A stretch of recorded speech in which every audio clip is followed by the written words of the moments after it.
Never insult the good people of Pennsylvania or any Americans, even if they chose to support a candidate that I didn't support. Do you think the president needs to come out and clarify that comment? Well, I think President Biden will decide what he wants to say. It's certainly not words that I would choose. Not words I would choose. That was Pennsylvania Democratic Governor Josh Shapiro responding to a comment made by President Biden yesterday, seemingly calling Trump supporters, quote, garbage, whereas noting the White House says the president was only referring to the comedian who made disparaging remarks about Puerto Rico at Trump's Madison Square Garden rally. And there is a massive search all over the nation's capital for an apostrophe. Jasmine Wright and Shelby Talcott join us now. Jasmine covers politics for NOTUS, and Shelby covers that same beat for Semafor. You were thank you for laughing at my little joke. It was funny. Okay. This falls to me, Jasmine, into the classic category of I'm a politician who has a problem. Ooh, another politician is helping me solve my problem. Mm-hmm. So the Trump campaign jumps on this in trying to quiet the uproar from Madison Square Garden to equalize or maybe getting a slight bit of edge. Yeah, and let's be very honest, the comments are not equal, right?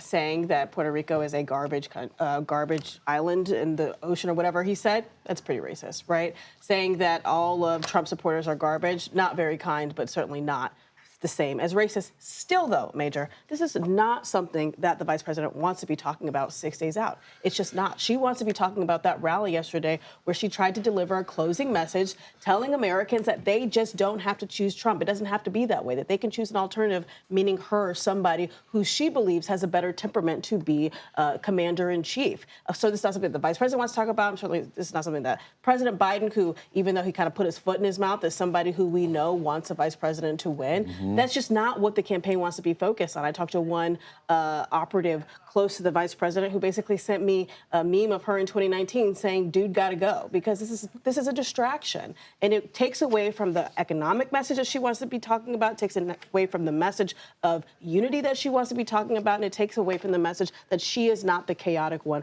on the trail. And so, you know, it's a big distraction for her. She kind of didn't necessarily, she distanced herself from the president, sure, didn't necessarily criticize him, and then tried to move on. And then you've seen her on the trail today. Shelby?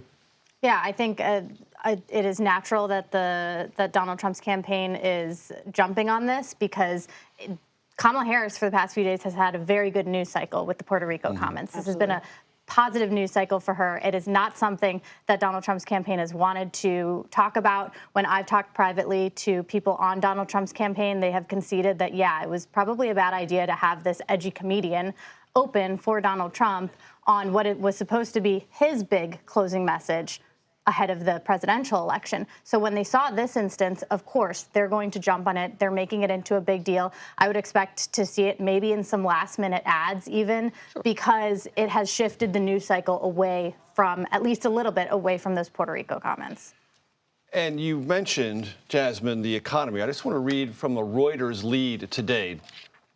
Directly quoting Reuters, the U.S. economy grew solidly in the third quarter, with consumer spending increasing at its fastest pace in 1.5 years and inflation slowing sharply, continuing to defy forecasts of doom and outperforming its global peers. In case anyone cares about the economy, today's data, again, on the upswing, or certainly looking positive.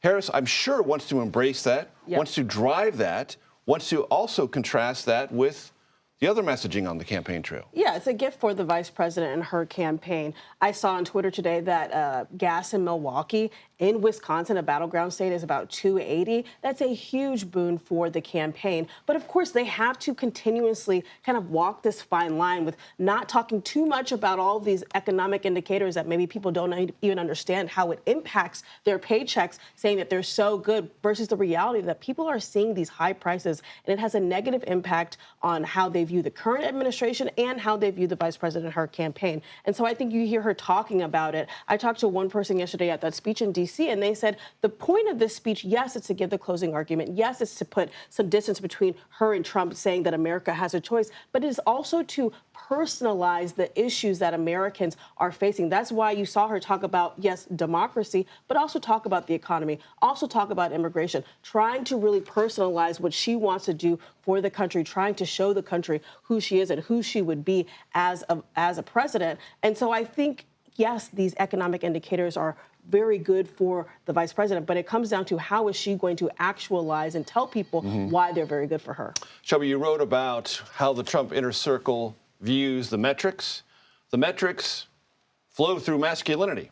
And I want to play for both of you a soundbite from former rival to former President Trump, Nikki Haley, on Fox about the emphasis on masculinity. This bromance and this masculinity stuff, I mean, it borders on edgy to the point that it's going to make women uncomfortable. You know, you've got affiliated PACs that are doing commercials about calling Kamala the C word, or you had speakers at Madison Square Gardens, you know, referring to her and her pimps. That is not the way to win women. Shelby, is there any concern within the Trump inner circle that their bromance with bros might be going too far?